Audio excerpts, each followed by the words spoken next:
Hello again. Chapter 2. So,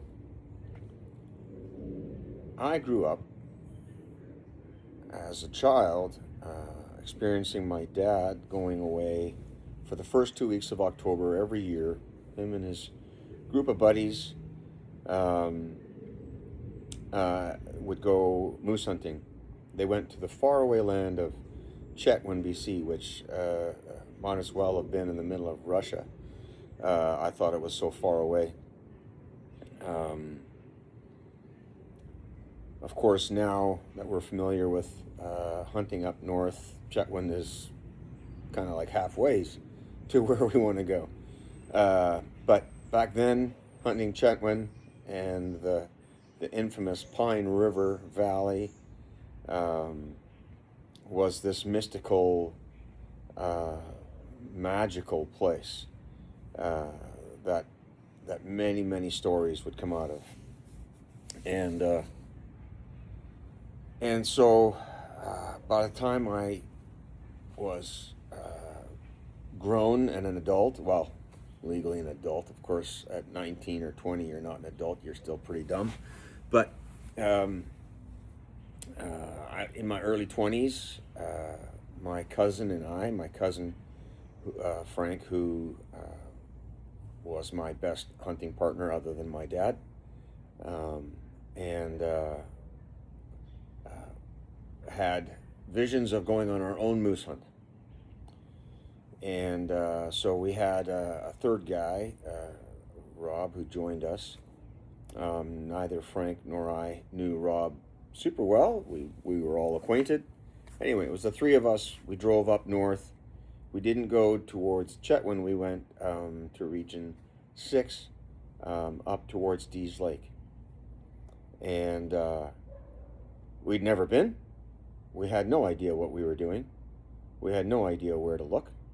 We had, well, yeah, suffice it to say, we had no idea. So we drove a lot. Drove up to Dease Lake. Drove the highway, Cassiar Highway, up and down. From Escoute, which is just south of Dease Lake, we went west a long ways. We lived through some. We had made our camp just off the highway, half an hour or so, and we found an old hunting camp, just a frame and whatnot. So we decided we would use it, and we put a tarp over the frame, and we're quite pleased with our camp that we were able to put together so quickly because of the existing people's work. And in the middle of the night, a storm blew through. We clearly did not have our tarp tied down adequately, and the wind was so violent that it, in one gust, removed the tarp. So we were open to the weather in a second, and left us scrambling out of our sleeping bags and running through the tundra in our underwear, barefoot, trying to chase down this tarp. Not a super comfortable night, and a lesson in adequately fastening your tarp, and maybe an encouragement to getting a proper shelter that doesn't blow away. But yeah, that was some of the things that we learned on our first moose hunt. Learning how to travel together, learning how to camp together.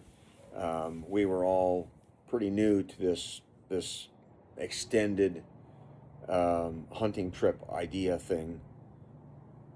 We had done 2 or 3 day deer hunting trips in the past with our dads, but this was a new thing altogether. And so we were bumbling about. Didn't see any moose. It was open to any bull, but we had to find a bull. We couldn't even find a cow. We just couldn't find a moose. We didn't, this land of many moose, we just thought that was a fairy tale. There's no moose here. And so we were driving south on the Cassiar Highway, I believe it's south of Escoute. There's a series of lakes called the Nat Lakes, and the Cassiar Highway. I mean, it's a bit of a misnomer. Um, Not really a highway. It's a dirt road, and a dirt road such that if you don't get a flat tire every 20 minutes, it's a miracle. It's not a nice road. So we're bumbling down this road heading south, and kind of had standing rules like whoever sees a moose first gets to shoot at the moose first. It's their animal, and Frank was uncanny. He had such good eyes, and a good sense for things. Like, it would be highly unlikely that anybody but him would see something first, even though he was driving. Um, Regardless, we were driving past the Nat Lakes, and I spotted some moose. It was, I believe it was a cow and a bull. And we got out, and it was a large swampy area. It was probably 500 to 600 yards across, and on the far third of that swampy area was a beaver dam, above which was a pretty deep, like I'd say 8 foot deep pond, and the moose was just below that. And we got out. This is before the day of rangefinders. Yeah, just kind of had to know. And I'd never shot at a moose before. I had never even seen a moose in a hunting situation before. All I knew was it was a bull, and we were allowed to shoot him. And I saw him. I was up. I had a 30-06, and I remember the federal ammo came in these plastic holders that had belt loops in it, so you could slide the whole clip onto your belt. And I had one of those on my belt, and they came in oddly, I don't know, like rounds of 7 or something like that. It was a weird thing. It wasn't 10, like a regular box of ammo is 20 shells, so I don't recall exactly, but all I know is that those holders did not have 10 rounds. I had 7 rounds. And we got out. I didn't know how far away the moose was. Like I said, I'd never looked at one or seen one before. He was standing broadside. He was a big bull. And we started shooting. I think I shot 3 times. After my second shot, I saw that I hit him, but he didn't fall down, and I didn't understand that. Of course, the difference between a moose and a deer is like 1,000 pounds, so 1,000 more pounds can absorb a bullet a whole lot better than a deer can, so the reaction is different. Didn't know any of this, and then I urged Frank, like, start shooting, like, we got to get this thing. And he had a 416 Rigby, literally an elephant gun. I don't know. Frank's not a little guy, but if he was, I'd say he had little man syndrome, having a gun like that. Mind you, he's had every gun ever created at one point or another. So that was his big gun phase. And he fired this cannon. I don't know. I think they shoot like 400 or 500 grain bullets. I was shooting like 180 grain bullets. Literally a cannon. And the moose dropped. He smoked it. It was down. And we were like, all right, high-fiving, got him. And immediately, without anything else, I had my boots on, I had the clip. So now I have 4 rounds left. And I'm down. As soon as I get down into the swamp, I realize it is a swamp. Like, I'm jumping from grass tuft to grass tuft, so that I don't go knee deep or waist deep into the swamp. Never even occurred to me that maybe I should just go around. No, I went straight at him, and the other guys, they were gonna park the truck and whatever, so they were a ways behind me, but they were coming, and so I was about halfway across, and I realized like this is a long ways across. Later on, I realized we were shooting at over 400 yards, and I had just never looked at a moose through the scope before. They're so much bigger than a deer. I kind of had a deer image in my head, and I imagined the whole thing to be a lot closer. So I had shot low. As it turned out, after I realized, Frank had hit him in the hump, but above the spinal cord, but in the hump, which is usually that thing is dead, but it wasn't. It knocked him down with that great big bullet, and I had 2 rounds low through the front shoulder, but not through the shoulder actually, just kind of through the tricep part of the front shoulder, and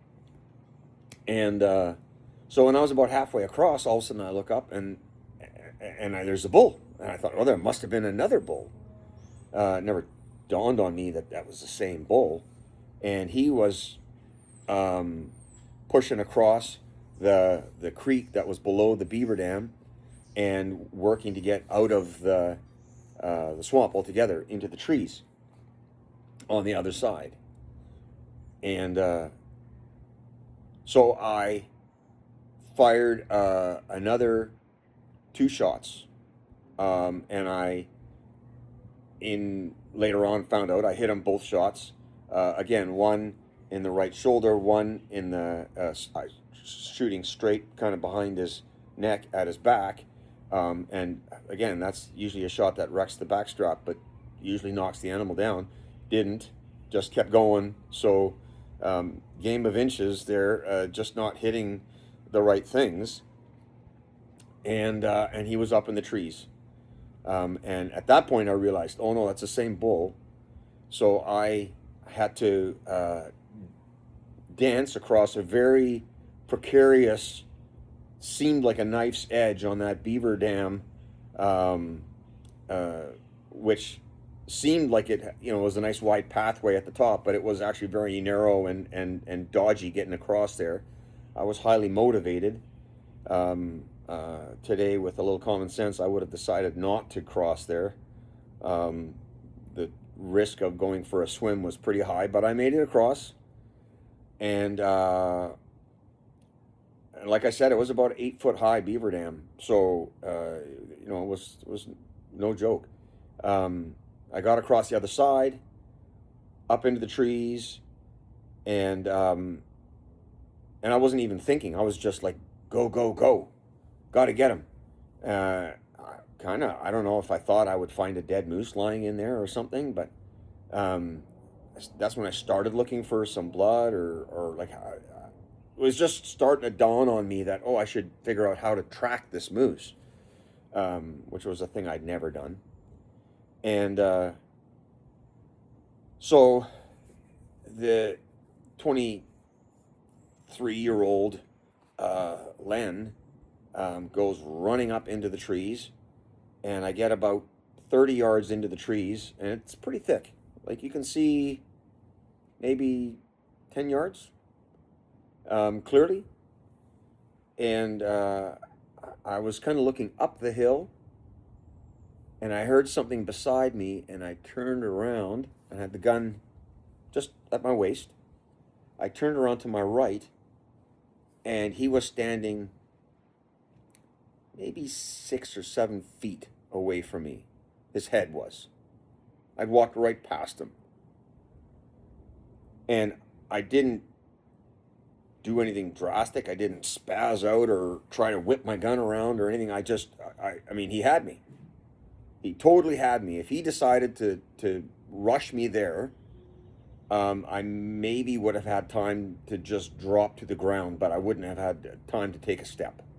He could have gored me to death and trampled me to death, and that could have been the end of me. Like, he had me. And I just looked at him, and he looked at me. We were looking at each other straight in the eye, and he was big. He was a big bull, 50-inch bull, and he just flipped his antlers around over a branch and turned and walked straight away from me.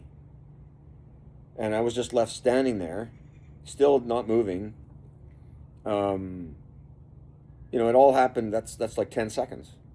And so the adrenaline is just starting to ebb through my chest, and the reality of what just happened is sort of soaking into my brain, and like, wow, no words at that moment. Gave it about a minute, and luckily for me, I was too young and dumb to realize exactly how dangerous that was. And I thought, well, I knew that further south, to my right, heading south, there was a large clearing in the trees, an opening. East, away, like up the hill, there was an old railroad grade that we had seen with the binoculars looking across there. And I thought, if he gets across that railroad grade and up into the trees, like, I don't know how I would even find him after that. I still hadn't seen any blood. I knew he had been hit several times. I really didn't know what was going on with him. So I scrambled up the hill another 100 yards or so, got to the railroad grade, and then proceeded to slowly work my way south until I got to the opening. And I assumed that the moose would just be working his way along. He'd either come up over the railroad grade, or he would come out into that opening on the south. So I got down about half, like into the middle of the opening between the railroad grade and the swamp. And I thought, I'm really exposed here. There was one large dead spruce tree that was, I don't know, maybe 20 yards away from me or something. So I moved over so that I was beside this tree. I just instinctively, wasn't the big thought process for me, but I just thought, I shouldn't just stand in the open. And so I moved to the tree, and I stood there, and I waited for maybe a minute or two, and then I heard some bush crackling, and then I saw the antlers, and it was the same bull, and I had figured it out correctly, more lucky than smart, and he was coming out straight towards me, same elevation, and he stopped. As the bush kind of teared down, he walked just to the edge of the bush, so all I could see was his face and the antlers. And he wasn't far, 40 yards, 30 yards away. He didn't know I was there. And I had the crosshairs on him, and I thought, well, I could just shoot him in the face, but that seemed rather unceremonious and not cool. Plus, for whatever reason, I had in my head that the guys would make fun of me for messing up his face like that. Silly thing to think at that moment, but that's what I was thinking. And no peer pressure in my life, right? Yeah, maybe a little. So I thought, well, maybe I'll just shoot him right between the ears. So, it's pretty common with ballistics, if you're zeroed in at 200, that you'd be a couple of inches high at 100, and you're, plus or minus your ballistics at 25 yards are going to be similar to what they are going to be at 100 yards. And so if I'm high at 200, if I'm high at 100 yards, I'm probably going to be high at 25 yards. But I didn't know any of this. I just thought at 25 yards I could just point and shoot. And I did, and I whistled one right between his ears. Maybe I even grazed his top of his head. What it seemed like I did was like I lit his ears on fire. I shot. Now I got one bullet left. I don't know this at the time, but I have one bullet left. And I had enough time when I shot to take a couple of steps back and get behind the tree, and the moose was there. Like, he charged right at me. I shot, he looked at me and came right at me. And like I said, a couple of steps, scrambling backwards, and the gun is at my side, and I turned the bolt, and as the bull came by, he was having a hard time getting up the hill, which is I went up the hill behind the tree, because of the wounds that he had in his front shoulder. He couldn't turn up the hill, so he could have chased me around the tree. That would not have been fun. But as he came by the tree, I got behind the tree. I turned the bolt as I was backing up, and as he came by me at, like, the front of the barrel was not 2 feet from him, and from the hip, as he came by, I fired into his broadside chest, and as it turns out, that was my last bullet, and dumped him. And he dumped. That was it. He was done. He fell right there, and I was super stoked. And then I realized how big that moose was. I remember the guys came and they were like, high fives and everything. And they're like, well, we'll get the truck around on the railroad grade, and then so I'll start gutting the moose. I tried to step over the moose, and I was sitting on the moose, and both my feet weren't touching the ground. And I realized how big this animal was. It took all three of us to flip his head over. It was enormous.